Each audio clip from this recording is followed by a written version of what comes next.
ng blank. Sa gilid ng mountain. Sa gilid ng tubig, ilog.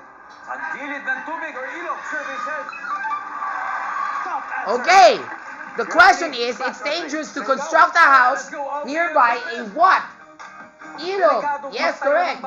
Unless you want to go swimming in the ilog. Kanal. Tabi ng kanal. Hindi ko Sa pwede. gilid ng kanal. Nandyan ba ang kanal? Wala. Lorenz, delikado magtayo ng bahay sa gilid ng blank. Bangin. Bangin. I don't know what that is, Kuya Renz. Nandyan po ang bangin. But good job anyway. Delikado magtayo ng bahay sa gilid ng saan? Factory. Baka may mga toxic na chemical, di ba? Nandyan ba ang factory?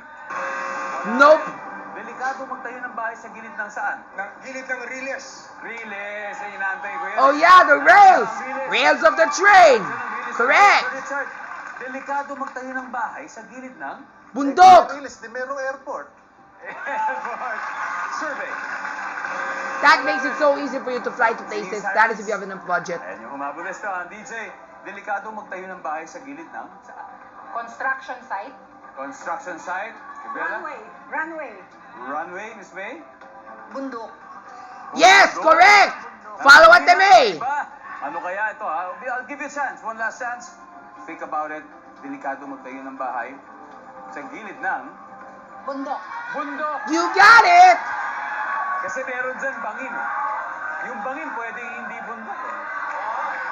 Pwedeng burol kasi. Pwedeng burol. Ito, sabi nila, bundok. And I know it's there. I'm very confident. Told ya. That's what I said, yo. Alright guys, tignan natin. May tatlo pa po. Number 6. Tulay. Oh yeah. Like the Bajaus. I thought about that too. Simpleng kalye. Hmm. Pero marami dito yan. Nakikita Interesting. natin kung saan.